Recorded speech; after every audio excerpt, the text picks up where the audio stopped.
So welcome to my kitchen. It's nothing fancy, but it gets the job done, and today I'm going to show you how to fix a budget Philly cheese steak sandwich. Because my last video, it was a little costly because of the steak and stuff I used, but today it's going to be a lot cheaper.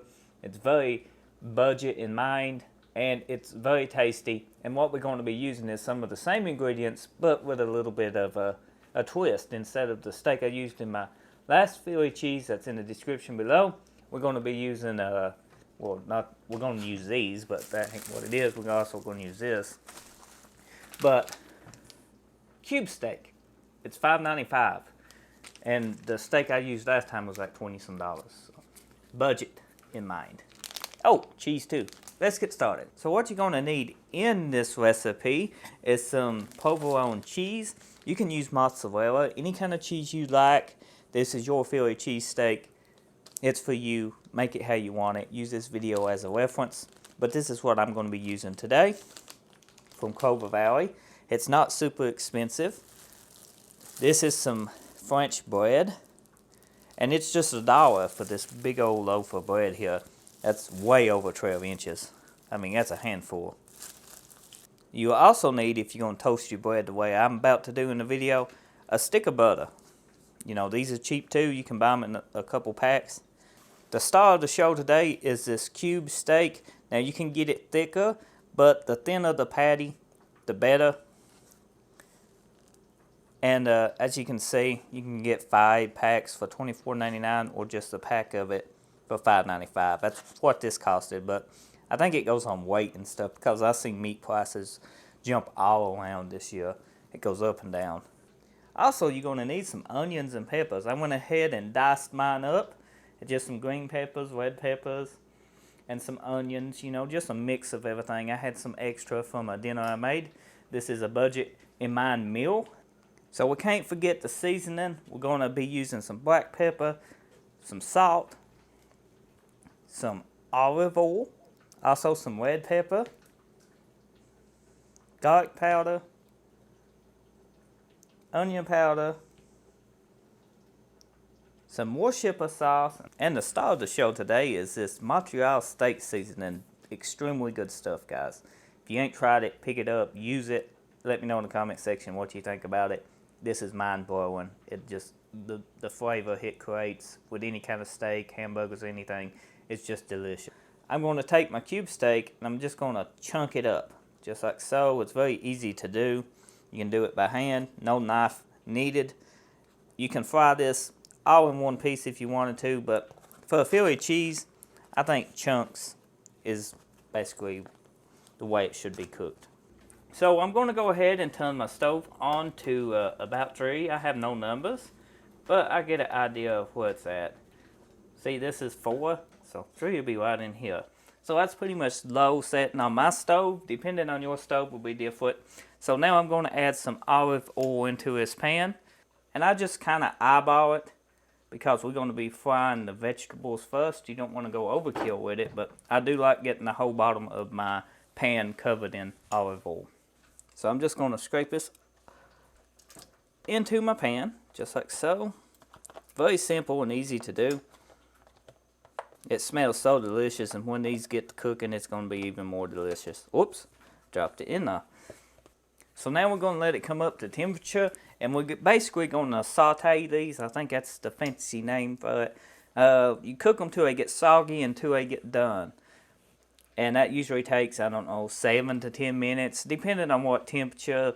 If you cook higher, it's going to get done quicker, but, you know, I always usually take my time cooking the best I can. Once it starts coming up to temperature, you can preheat this too before you add your vegetables. I just toss them in there and let it come to temperature.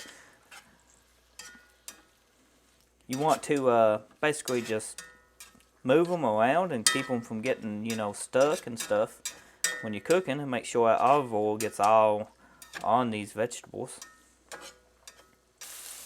I always use an oven mitt when you're going to grab this because this is hot, but as you can see, this extremely getting close to being done. Got about another minute or 2, and then I'm going to get it out and put it into a bowl separate. Then I'm going to fix my bread and toast it. Then I'm going to fry my meat. That way, if you're a one-man cooking show, you don't burn anything. Because if you get 4 or 5 things going on, you gotta flip your bread, gotta cook your steak, gotta do this, gotta do that, it can be a headache. So just take your time. That's my philosophy. Good meals don't happen in a rush. So I moved the skillet. We just made the vegetables in out of the way, and I also got the vegetables out of that skillet. Now I'm going to set this pan where we had that skillet, and I'm going to toast my bread. Now you can use a toaster oven. You can even, do it inside the oven itself and bake it. But I'm going to do it on top of the stove because that's the way I prefer it. You can fix your bread however you want to. You don't even have to toast your bread. Once the butter starts melting, just take and go all the way around this pot, just like so. Leave it in the middle. Take your bread. Do that with it. Take a spatula, and we're going to just toast this by browning it. And depending on the temperature of everything, we got this on low, is depending on how fast it's actually toasted. It's not toasted yet. It's okay if the bread comes apart. Ain't the end of the world. Actually makes it easier on you. You can see we are golden brown. So we got the bread done. It turned out nice. It looks extremely good and toasty. So let's add a cube steak right into the oil we use for vegetables, so it gets fried up nice and good.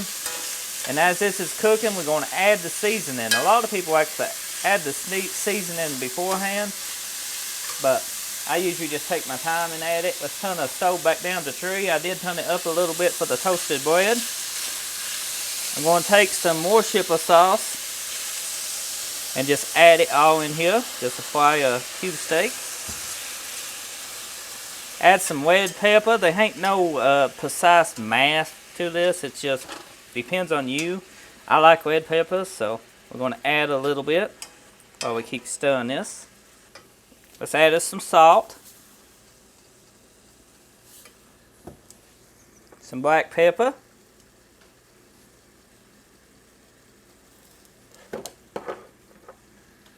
Some onion powder, because onion powder makes everything delicious. Take and put some garlic powder in it also, because that's what gives a lot of this its flavor. And to start the show, the Montreal steak seasoning. Let's add that. I'm going to stir it up just a little. Add some more of this. Just make sure it's covered good. And now we're going to fry it up till it looks about ready to add the vegetables. Now you want to make sure this isn't pink. That's one good way to tell when it's about done, is it's not pink no more. And you want to keep it moving. It's looking extremely good. I think maybe I needed about 2 packs of cube steak. But once we add the vegetables, it's going to add us a lot more material in here to eat. Because I got 5 sandwiches out of that thing of French bread. But we'll see. Might be 5 sandwiches here. Look like to me about 2. So I'm going to add the onions and peppers to it now. It looks about done. And we're just going to give it a good few more minutes, maybe 1 or 2. I'm mixing everything together and cooking in here on low. Oh yeah, that's a lot more since we mixed everything up. And then we're going to melt cheese on top of it. So now I just basically just move this all even all the way around. I still got it on low. You can let it bake a little bit longer and get it drier if you want to, but it's made to be juicy. Now I'm going to take my cheese, just let it melt on top of this. Now you can mix your cheese in this. Last Philly cheesesteak, and usually when I make a Philly cheesesteak, I prefer mixing the cheese in it, but I got a few people over here today and they're going to be sharing this Philly cheese meal with me, and I'm going to just melt the cheese on top because 90% of people prefer it that way. So our cheese is pretty much all melted. We got a bread here. Let's see if we had enough 5 sandwiches. I'm just going to take and just toss it on here, and then we can straighten it up once we get it all out. Yeah, we got plenty for 5 sandwiches. I was worried for a minute. This is extremely still hot, but look at it. That looks extremely good. I think everybody's going to be happy today with these Philly cheese. And it wasn't that expensive to make. Not with cube steak. So I'm going to go ahead and put the tops on this, and then we're going to try it out together. Look at this amazing Philly cheese meal we made on a budget.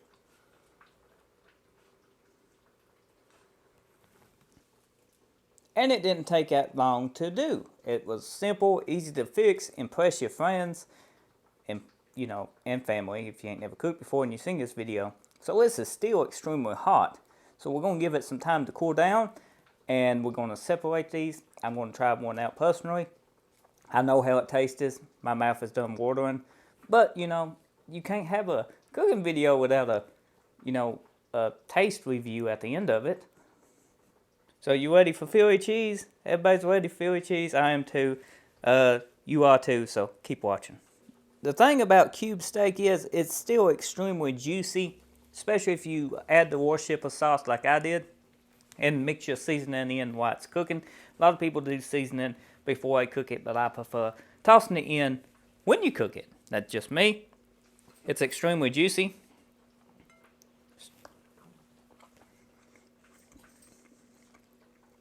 It's extremely tasty. That Montreal steak sauce is the bomb on anything. Well, not anything, but mostly everything. Close to it. So let's go ahead. Check this Philly cheese out. Made from cube steak. Budget Philly cheese. You make this for under $10. Sometimes $10 exactly. It's not expensive. And you see, I had a whole plate full. Enough to feed 5 people with 5 sandwiches.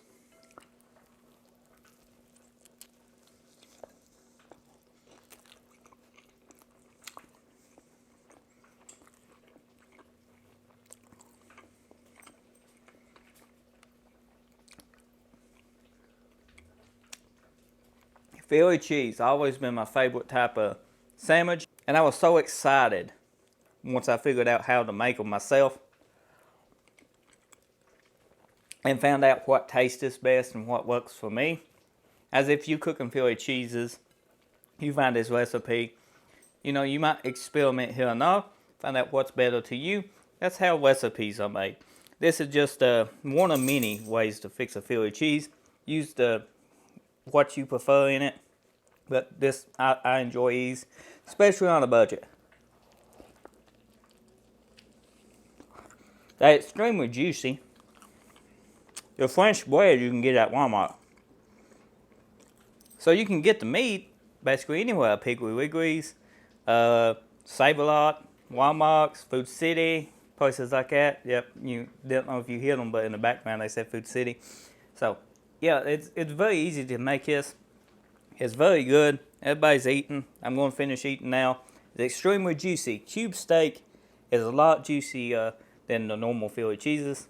But with the toasted bread that's been in butter, the juice just makes your mouth just dance with joy. So let me know in the comments below if you tried this recipe out, how you liked it, or how you like your Philly cheese sandwiches. I enjoy hearing from you. If you're new, get subscribed. I upload daily content, so check back every day. And if you're a returning subscriber, appreciate you watching another one of my videos. I appreciate it. I do. Thank you. And I'll see you on the next one.